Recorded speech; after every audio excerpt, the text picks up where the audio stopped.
नमस्कार, हमारी खास पेशकश में आप सभी का बहुत स्वागत है। मैं हूं आपके साथ अमृता चौरसिया। प्रदेश की माली हालत को सुधारने का बीड़ा लेकर अपनी पारी की शुरुआत करने वाली मनोहर लाल खट्टर सरकार अपने कार्यकाल के 6 महीने पूरे होने के बाद कई दावे किए हैं। खट्टर का कहना है कि उन्होंने न सिर्फ विकास का काम किया बल्कि इंफ्रास्ट्रक्चर में तेजी लाने के लिए भी कई कदम उठाए। हम अपनी स्पेशल रिपोर्ट के जरिए खट्टर के एक एक दावे का रियलिटी टेस्ट कर रहे हैं। मनोहर लाल ईश्वर की शपथ लेता हूं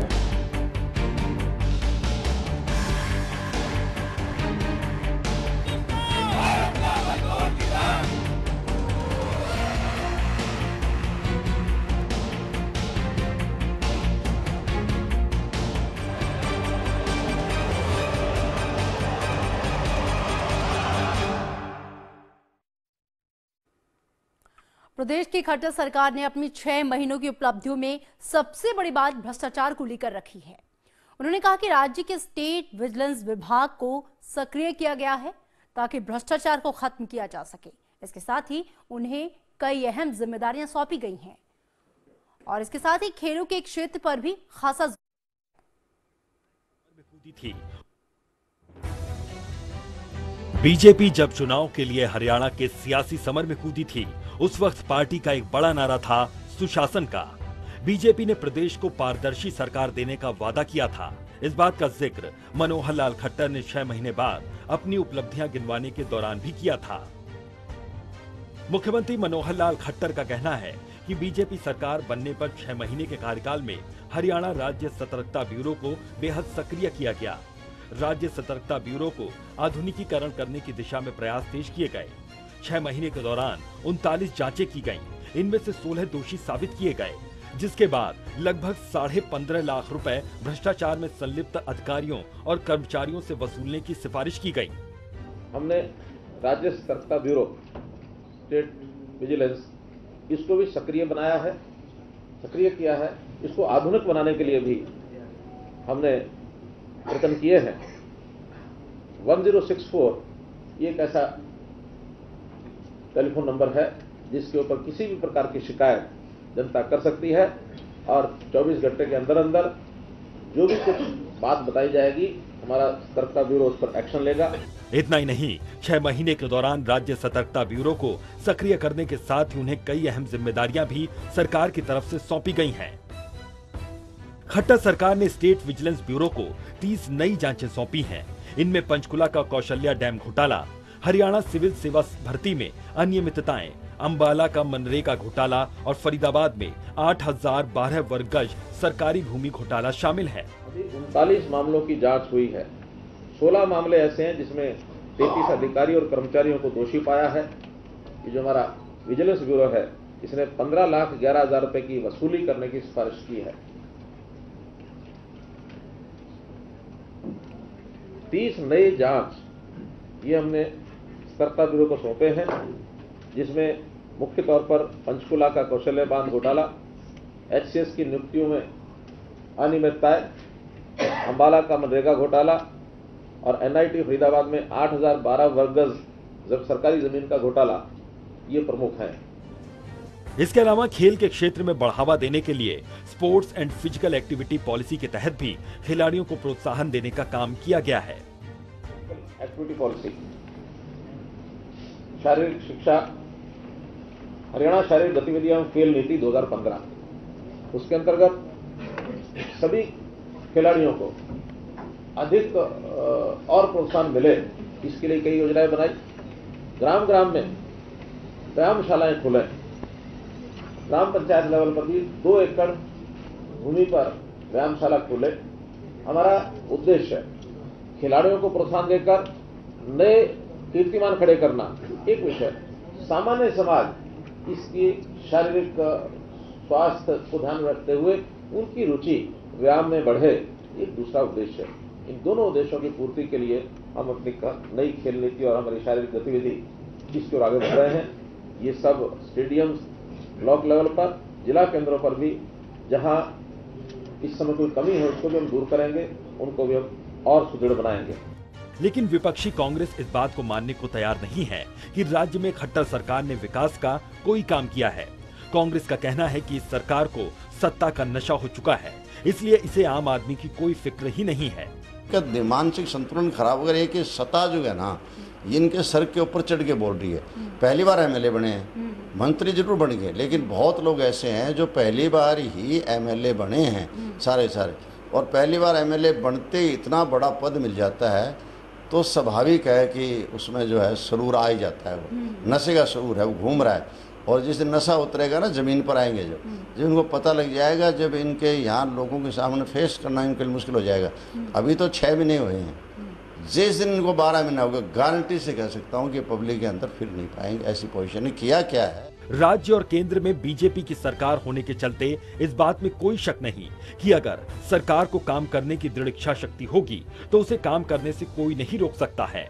ऐसे में ये देखना है कि खट्टर सरकार ने विकास का जो खाका खींचा है उसे किस तरह से पूरा किया जाएगा। फोकस हरियाणा के लिए चंडीगढ़ से आदित्य चौधरी के साथ ब्यूरो रिपोर्ट। जी हां, रिपोर्ट कार्ड के जरिए बीजेपी ने अपने कामकाज को काफी बढ़ा चढ़ाकर पेश किया है।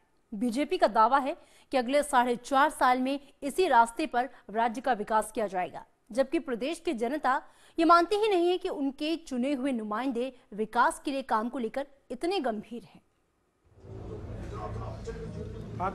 प्रदेश की खट्टर सरकार ने जो 6 महीने के अपने कामकाज का रिपोर्ट कार्ड पेश किया है, उनमें न सिर्फ अब तक किए अपने काम का लेखा जोखा पेश किया गया, बल्कि उनकी सरकार की अगली योजनाओं को भी जनता के बीच बड़ी ही बखूबी के साथ रखा गया। मनोहर लाल खट्टर का कहना है कि उनकी सरकार इसी विकास के खाके पर आगे बढ़ेगी ताकि राज्य का समुचित और समान विकास किया जा सके। सीएम खट्टर के मुताबिक सीएलयू लाइसेंस में पारदर्शिता बरती जाएगी। नए कानून के अंतर्गत ही भूमि अधिग्रहण होंगे।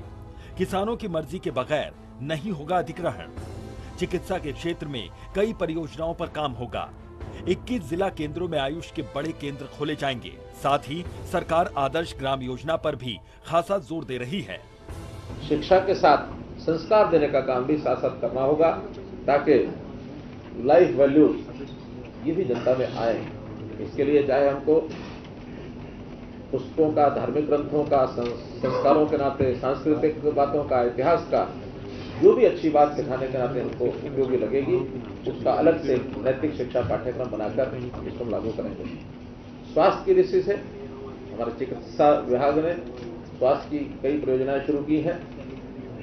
विशेषकर आयुष विभाग की ओर से हम 21 के 21 जिला केंद्रों पर आयुष के बड़े केंद्र खोलने जा रहे हैं ताकि हमारी जो भारतीय पद्धति है, चिकित्सा पद्धति, उसका ज्यादा लोग लाभ मिल सके।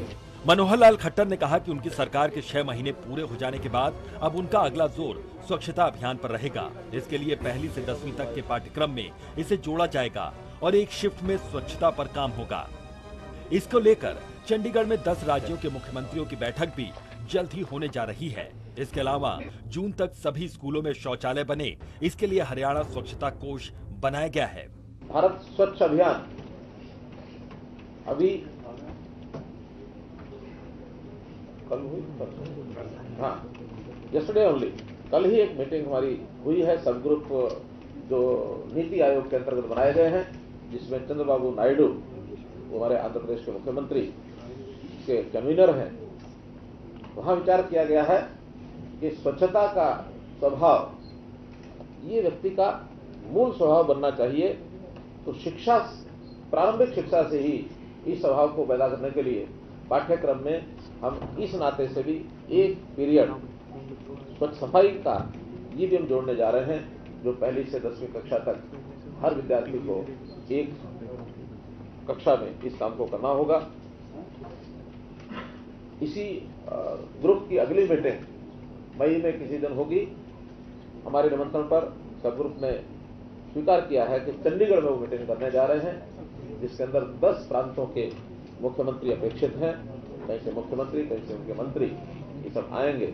लेकिन कांग्रेस हो या फिर इनेलो, कोई भी ये मानने को तैयार नहीं कि ये सरकार विकास का कुछ काम भी कर रही है। विपक्षी दलों का कहना है कि राज्य में हर मोर्चे पर सरकार नाकाम रही है और लोगों को बीजेपी चुनने का पछतावा भी अभी से होने लगा है। भारतीय जनता पार्टी की सरकार 6 महीने में इन्होंने जनता से जो वादे किए थे उनमें से एक भी पूरा नहीं किया। क्या बुढ़ापा पेंशन 2000 रुपया महीना हो गई है? क्योंकि इन्होंने अपने घोषणा पत्र में पेज नंबर 9 पे ये वायदा किया था, जो भारतीय जनता पार्टी का पेज नंबर 9 पे ये वायदा किया था। क्या विधवा पेंशन 2000 हो गई है? ये घोषणा पत्र में 14 नंबर पेज पे इन्होंने वायदा किया था। क्या हरियाणा के कर्मचारियों को पंजाब के समान वेतन दे दिया गया है? ये घोषणा पत्र में 13 नंबर पेज पे ये वायदा उनका था। क्या गांव में बिजली 24 घंटे दी जा रही है? ये घोषणा पत्र में 6 नंबर पेज पे उनका वायदा था।